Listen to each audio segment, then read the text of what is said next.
Welcome, virtual John Oberg. Hey everybody, John Oberg here. Very excited to be with you here at the 2021 International Animal Rights Conference in Luxembourg. I was lucky enough to speak there live in Luxembourg in 2018, and then last year, 2020, I spoke virtually, and this year I am speaking virtually as well. And I'm looking forward to 2022 when I hope to be able to speak in person, or at least the next opportunity to do so. I would love to make that happen. So thank you all for being here and filling a room with so much compassion and kindness. There are very, very few rooms in the world that can hold so many people who are willing to dedicate their lives to creating a better world for animals. So it's a real honor to be speaking in front of all of you here today. So thank you. So I am going to be speaking on the power of using social media to help animals. Let's get going. So my name is John Oberg, and I am a lifelong animal advocate. And in 2009, about 12 years ago, I started taking my animal advocacy more seriously by becoming a vegan advocate, focusing on being vegan myself, of course, but also encouraging other people to go vegan as a means to help animals. And then shortly thereafter, I actually became a full-time employee of the movement and working full-time to create a better world for animals. I got my start working for a group called Vegan Outreach, where I traveled around North America handing out pamphlets to college students and concert goers and anybody on street corners who would listen to me. And I handed out hundreds of thousands of leaflets over the course of a few years.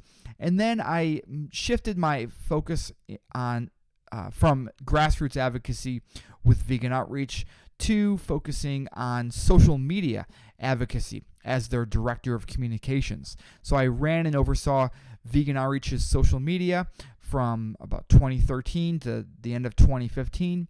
And then from early 2016 to the end of 2018, I ran and oversaw the social media for a group called the Humane League as their director of new media. And then at the beginning of 2019, so almost 3 years ago, I decided to become an independent animal advocate working to create a better world for animals by utilizing my own social media platforms, my own social media pages. And in that time, I am lucky enough to have been able to have reached hundreds of millions of people with the content that I've posted, all working to create a better world for animals. And speaking to fellow animal advocates about how they can utilize social media has been something that's been near and dear to my heart and something I've really taken seriously. So I would love for you to, as we dive into this presentation about how to use social media to help animals, I would love for you to take a moment to maybe close your eyes and picture yourself as this pig. Let's call him Terry the pig. And Terry the pig lived a life of misery on a factory farm somewhere in the center of the United States. And over the course of months and months, just a miserable life. And then one day, they are pushed onto a unremarkable truck and taken from somewhere in the middle of the United States, maybe Iowa, and trucked all the way to Los Angeles, which is a long, long way. That's probably something like going from Luxembourg to Greece overland and without food or water. And so I took this photo, and it's actually a video, but I took this at a slaughterhouse in Los Angeles as Terry and his fellow pigs arrived at this slaughterhouse. And I made eye contact with them for like 60 seconds, and it was heartbreaking to see just their confusion, fear. They didn't know what was happening to them or what was going to happen to them. But we know that moments after this footage is taken, they were slaughtered and eventually became bacon, pork chops, something like that. Now, as sad as Terry's story is, it's also quite remarkable that because of this video footage, hundreds of thousands of people have now seen it and are moved as a result. And what does that mean? That means that individual animals just like Terry will be spared from suffering because so many new people have learned about how animals are being treated and have seen this footage and been able to make that connection for themselves. And that is the power of social media. Social media is essentially the new frontier for animal rights, and it's given us this new ability to really see animals differently and see what's going on behind the closed doors of factory farms and slaughterhouses around North America, around Europe, around the world, and in a way that we've never been able to before. So you may be thinking, okay, social media is a really great, powerful tool to help animals with, but which platforms do I focus on? Well, there is no easy answer. Essentially, what it comes down to is a few things. It comes down to, one, your level of comfortability with the platform. So you may really, really love and enjoy Instagram and Twitter, but you don't know anything about these other social media platforms. Additionally, you want to think about what potential value there is on a particular platform. So what do you think can you really do with helping animals? So, like, for example, you may really enjoy Instagram, but the fact that people can't share your posts widely, that may make it less valuable than maybe Twitter or Facebook, where sharing is definitely a key feature of the platform. And then, of course, you want to think about the resources that you have at hand. And that would be mainly time, also money, but mostly time. And if you have 40 hours a week to dedicate to social media advocacy, then hey, you probably can use 2, 3, 4 of these platforms. But if you only have 2, 5, 8 hours a week where you can really dedicate to social media advocacy for animals, then you might want to just pick 1, maybe 2 social media platforms to focus your energy on. So that is something to really take into consideration. And these are some of the most popular and most valuable social media platforms out there. You have Facebook, Twitter, Instagram, LinkedIn, Reddit, YouTube, TikTok, and Snapchat, but there are many others as well. And there's always new social media platforms coming out as well. So that's something you should really take into consideration, is the fact that there's new social media platforms popping up all the time. Even Clubhouse, which came out a number of months ago and is become really popular. So definitely don't think that this is an exhaustive list and the list that will be with us till the end of time, because things change all the time with social media. So before you even start thinking about social media advocacy, think about the ways in which you need to measure and be aware of social media and what you should be paying attention to. And social media throws so much data at you, and it could be overwhelming. But I want to tell you that it's really quite simple, and that good social media advocacy comes down to paying attention to 2 key areas, and that's growth and reach. So growth is essentially the rate of which your following is growing. So if you start brand new on Instagram, for example, you have 0 followers, right? Well, let's say in a week you have 10 followers. Let's say in a month you have 100 followers. That is growth. And more followers means more people seeing your content. And why does that matter? Because this is about outreach. This is about advocacy. And if you're speaking to a brick wall where there's no followers, then you're not really making much of an impact.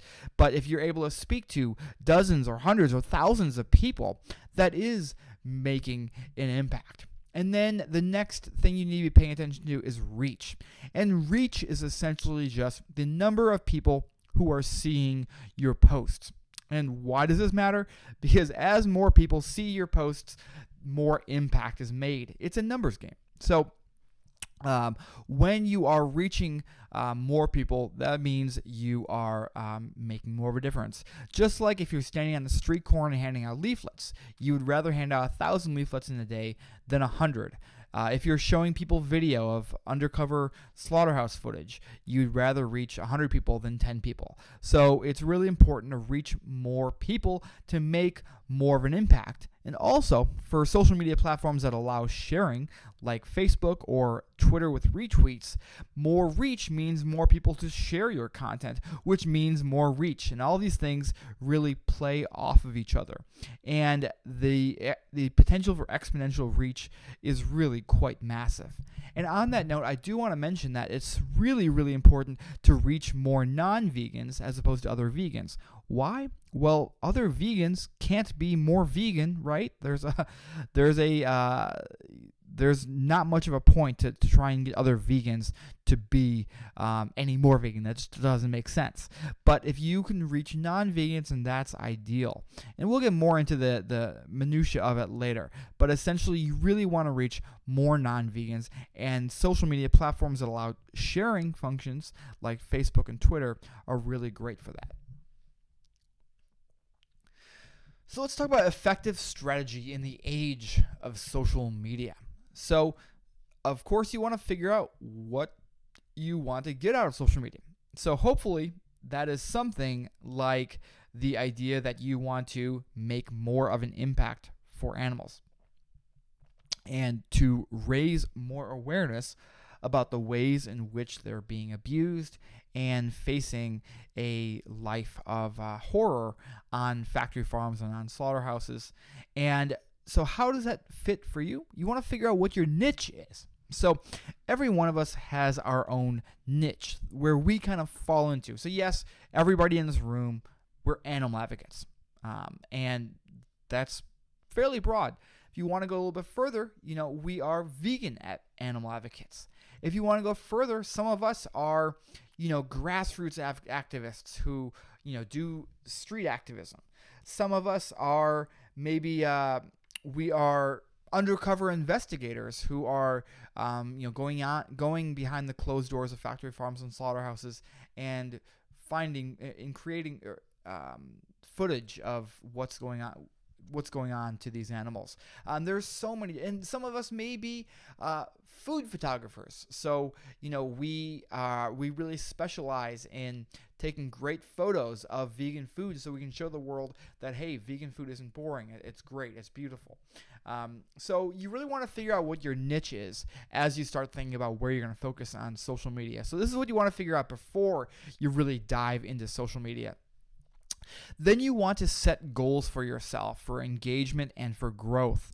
And so this is going to come maybe after a few days or weeks or maybe even months of doing social media, but you want to figure out, okay, I want to get at least 10 new followers on Instagram per week, or I want to get at least 5 likes on my posts on Facebook per post, something like that. Set goals for yourself. It'll be hard to do it in the very beginning because you won't have much context, but after you've done, a few posts for a few days or weeks or months, start to really set goals for yourself and then work to smash those goals. But also you want to manage your expectations. So growth and progress will be slow in the beginning. And why is that? Well, you have a lot of competition. You have a lot of competition with well-established pages out there. Social media is no longer new. MySpace was around in the 2000s. That's when Facebook started as well. Then you got Twitter, you've got Instagram, you've got so many social media platforms. So you have different platforms and you have a long established pages doing really great work for many, many years. So you have a lot of competition, which means that if you have a brand new page, growth and progress is going to be slow. But with consistency, you will get there. You need to have patience. And so just understand that it's going to take time to get there. But hey, going from 0 to 500 followers is going to take less time than it takes to get from 500 to 1,000 followers. Things will start to snowball a little bit as time goes on. The other key thing I want to mention here about social media in general is how it is you versus the algorithm. What do I mean by that? Well, the algorithm is essentially a computer-generated formula for figuring out what is most or what social media companies think you want to see. So you may want to, yes, you no longer have the days in which anything you post on social media is just seen in the newsfeed in order of when it was posted. Social media platforms want you to stay on the platform as long as possible. Why? Because that means you see more posts in your feed, which means you see more advertising, which is how they make money. And therefore, social media companies have this strong incentive to keep you on as much as possible, and therefore frame the content you're seeing in your newsfeed in a way that is most likely to keep you in. So they've developed these algorithms that are different for every single person. It's based on the kind of content that you typically engage with. So what you're liking, what you're commenting, what you're watching longer, what you're deciding to scroll past. They take all of this into consideration. And so because of this, you really want to try and frame your content and your captions of your posts to be as engaging as possible, to get as much engagement, so likes and comments and shares and so on, as much as possible, because if your posts are getting good engagement, that means that Facebook and these other social media platforms are going to prioritize your posts in the news feeds of others. You're never going to have a situation where 100% of your followers see your posts. That's not how social media works anymore. But if you can position yourself in a way that your posts perform well, that means more and more people are going to see your content. And using emotion is a really great way of doing this. So rather than looking at social media as just simply documentation, use emotion as a way to definitely further your cause. Also, you want to. So I'm going to give you a little bit of homework here. So don't do this on your phones right now while you're sitting there. But at some point after the conference, I would love for you to spend an hour looking at how successful activists you look up to on social media use social media, because you do not need to reinvent the wheel. Now, I'm not saying go out there and copy people, but what I am saying is to spend some time looking at how others use social media. When you do this, I would recommend against really just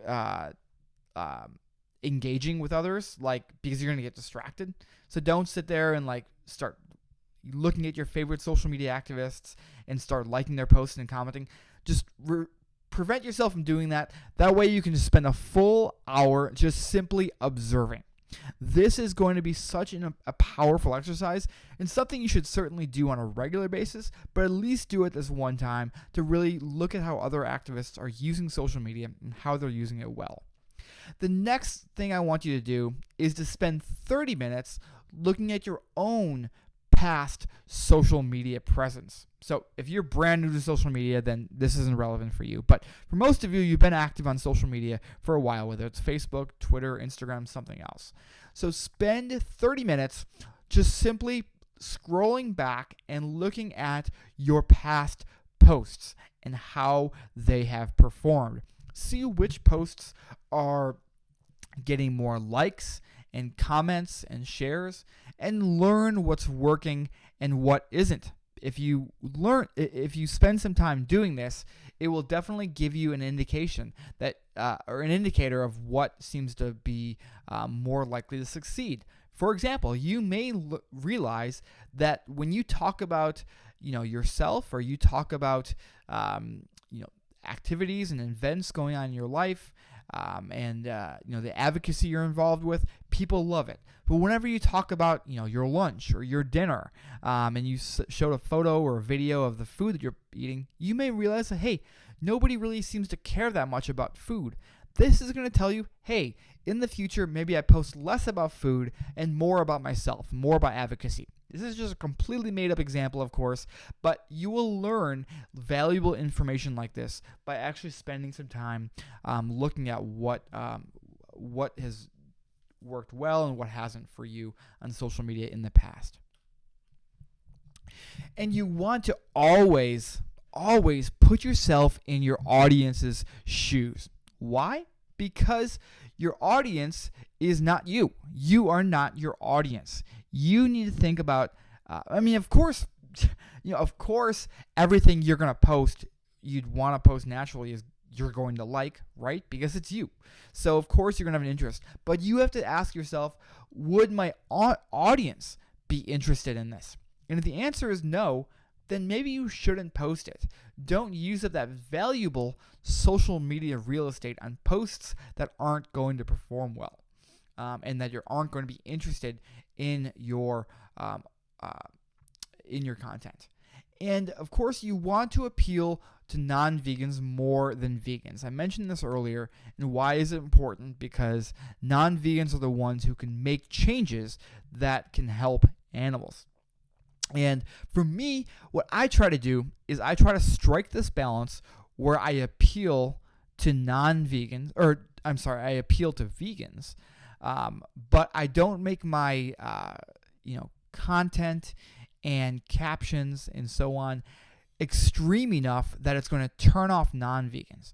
And why do I try to do this? Because on social media platforms like Facebook and Twitter, where the share function is a thing, I want these vegans to share my content, because I guarantee you 100% of these people's people who follow these people are not vegan. So that means that as my posts get more shares amongst vegans, more non-vegans are actually going to see that content. And that is because 95% of the population is not vegan. And so just by default, you're going to have a lot of non-vegans seeing your posts. So it's really important to try and appeal to non-vegans more than vegans, but ideally, appeal to both simultaneously. Some more effective strategy to take into consideration is the importance of posting consistently. So it is important not to just post once and then jump off for a week and then jump back on and post, and then maybe jump on a couple days later and post and then jump off. I really, really recommend scheduling posts in advance to avoid this problem. And consistency is going to help you. It's going to help you be prioritized more in the algorithm, and also just give your audience more opportunities to engage with your content. So I really recommend scheduling posts in advance as a way to lighten your load, and also to let you focus more on the bigger picture stuff on a daily basis and engaging with content on a daily basis, instead of every single day trying to come up with brand new stuff to post, which can become really, really exhausting. So when I started doing social media advocacy full time and running the social media pages for other groups back about 7 or 8 years ago, I was waking up every day thinking, okay, what am I going to post? And then I'd try to figure it out, and then I'd post it. And that took a long time. Posting takes a lot longer than you'd think it would. And so once I realized I could schedule posts in advance, that was a game changer for me. And so now I usually schedule my tweets and my posts 1 to 2 weeks in advance. And that way I can focus on other things throughout the day. Next up, I want to talk about how the small stuff matters. So these little things make a difference because you want more people to follow you, right? Well, when people land on your page and they choose to follow you, whether it's Twitter, Instagram, Facebook, or something else, you want these little things to be taken care of to ensure the highest likelihood possible that people are going to hit that follow button. So for one, have your bio filled out well. Have it organized in a nice way that isn't overwhelming and that says enough to pique people's interest in you. Use the link provided. Also, choose your profile photos carefully. So ideally have something that looks at least fairly professional. It's high resolution. Maybe for Instagram or TikTok, have something a little bit artsy or edgy. Make sure the profile photo is you. It isn't some like cartoon or some, other picture or something else. If it is of you, then people are going to be able to relate to you more and therefore be influenced by you more. And then when it comes to posting, you also want to post the right amount. So not too much and not too little. You ideally don't want to do too much where you're overwhelming people and annoying people, but you don't want to do too little so much so that you get forgotten about. So you want to find that right middle ground there. Organize your content. So you probably have dozens or hundreds or even thousands of photos and videos to choose from to post to social media, whether it's from times you visit an animal sanctuary, maybe times you've witnessed animal abuse on farms or somewhere else. Maybe you have some great photos of food, vegan food from local restaurants. Things like this, you want to organize that content into one place. And I would really recommend keeping all this content in something like a Google Drive, because that way you can access that content anywhere in the world from any device. You can also easily share that content with others, and you can always be adding to this content. And a fun little hack for you is recycling posts. And that's essentially just means reusing old posts you've already done on social media. And so maybe, let's say you've posted a photo of you with a rescued pig. You posted this on Instagram in March of 2020. Well, hey, now it's September of 2021.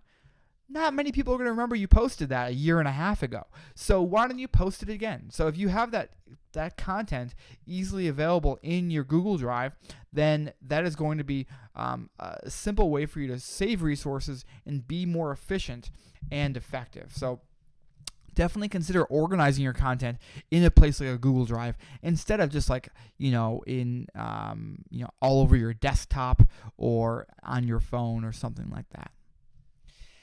And then I want to mention that effective social media advocacy requires constant dialogue and monitoring. So it is not just one and done posting.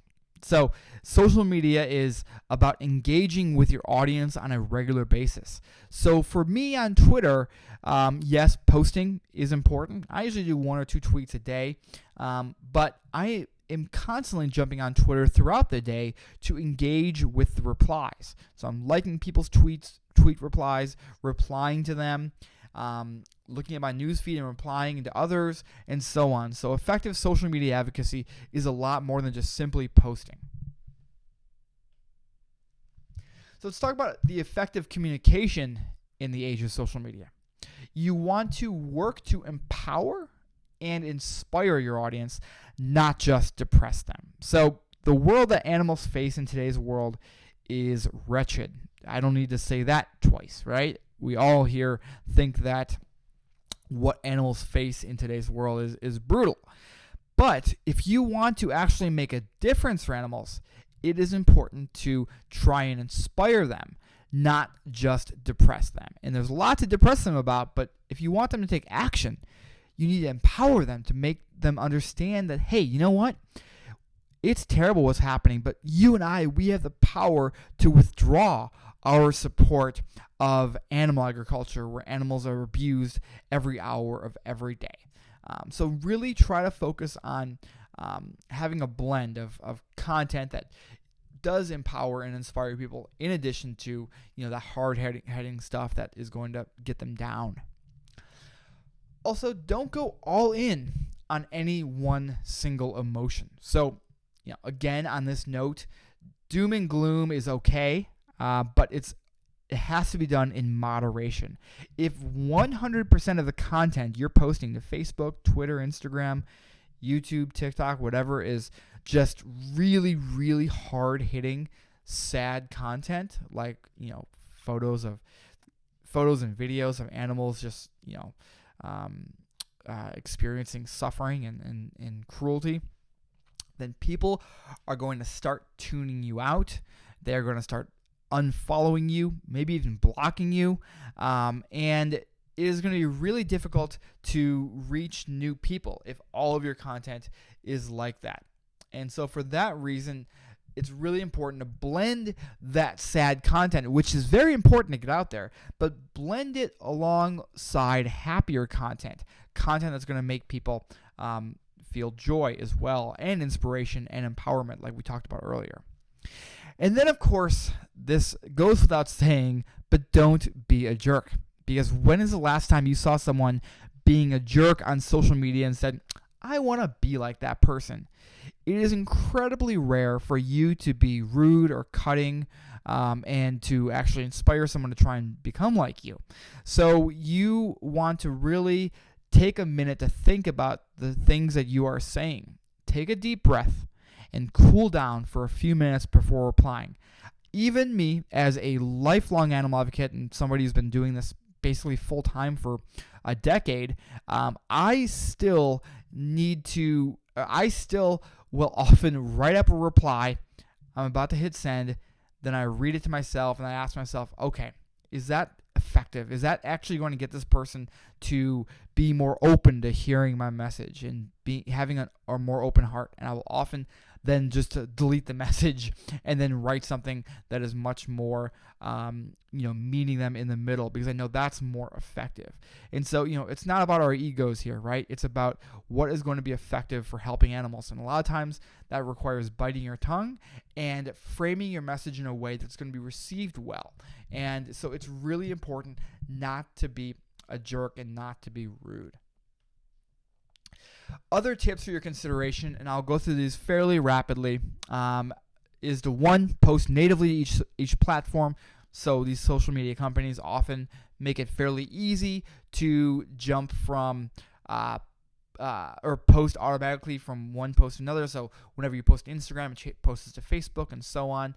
Post natively. Each social media platform really deserves its own way of framing content and framing captions. So post natively each platform. Late morning, early afternoon is generally the best time to post. There are certainly exceptions to this. So where there are insights on certain social media platforms, look at that, and ideally post right before the peak of when your audience is active on that platform. Concise captions are important, but this may look different for you. I have an 80-20 rule, so about 75-80% of my social media posts, about 20-25%, are longer or shorter versus longer. So most of my posts are shorter, and that is because I believe that people have a very short attention span on social media and scroll through their feeds rapidly.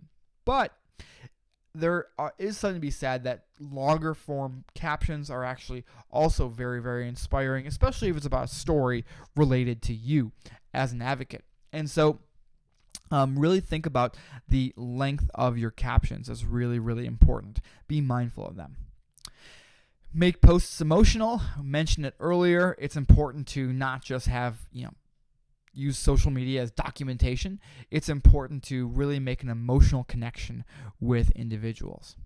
Use emojis. So even if emoji usage doesn't come naturally to you, use them, because they are the language of the internet, and they can say so much in just, one or two characters, whatever they individually count as, like especially on Twitter, which is where the character count really matters. But in just one little emoji, you can really say a lot and get people to think a certain way about it. You can write one single sentence and really change the way that people view that sentence based on the emoji you choose. For example, you could have a picture of a cow and then the caption is "ditch dairy." And if you have a happy emoji, like a happy smile, people think, yeah, that's a good idea to ditch dairy. Look at that cow. That makes me happy, and I think I will choose to eat plant-based milk. And then you could also say ditch dairy with an angry emoji, and somebody could walk away from that thinking, yeah, it's brutal how this beautiful cow right here has their milk taken away from them. So you can really change so much by just simply choosing the emojis that you're using. Furthermore, use social media to network. So if you meet people in real life, whether at a local event, a work event, or even a conference like this, network. So connect with people on Facebook, Instagram, Twitter, and so on. This is a really great way to, social media is very, very useful in terms of networking. Reply to comments. So when people comment on your posts, reply to those comments. Create conversation. This is good because, one, you're kind of thanking people for spending the time to actually reply to your content. You're encouraging them to do more in the future. But you're also telling these social media platforms that this is content worthy of having a conversation about, which means this content will be prioritized more in news feeds. Remember that most users on social media are actually just observing. They aren't actually liking posts, commenting on posts, sharing posts. Most people are just simply observing. This is really important to remember, especially when you're engaging in conversation with others. So it's really, really important to remember that. I'm going to rapidly go through this last few because I know we're running out of time. So tag people. So don't forget to tag people on social media posts. When you share to Facebook, make sure to write the caption in your own words so that people actually care about it. If you get new Facebook friends, add them to lists so you can easily keep track of different people based on geography, lifestyle, and other things. When you invite people to Facebook events, invite in waves, starting with the people who are most likely to attend. Remember that video content is most likely to go viral, so video content is really good to prioritize. Facebook ads and boosting posts are really only worth it if organic engagement is unlikely on your posts and they are posts that are really important to your mission. Using hashtags are great for Instagram in particular. They can be used more sparingly on Twitter and Facebook. Experiment with new features when social media platforms offer them, because these new features will often get you prioritized in news feeds and make you a professional in them before others. And then, of course, don't forget to avoid liking your own posts, because we already know you liked your posts. Otherwise, you wouldn't have posted them in the first place. Don't deal with trolls by endlessly debating them for hours on end. That is a waste of your time. You can use your time much more wisely by reaching people who are genuinely interested in the content you're putting out there. And I want to finish with this quote from the great late Maya Angelou. I've learned that people will forget what you said, people will forget what you did, but people will never forget the way you made them feel. And why is this important? This is important because each one of you uses social media to create a better world for animals, and you want to make people feel something. You want them to feel inspired to make a difference. And fortunately for us, the stories of animals are so incredibly powerful and useful to furthering our cause and to making people feel inspired to change their ways in order to help animals. Thank you very much for your time, and feel free to connect with me on social media here or in other ways. Cheers to all of you, and thank you all.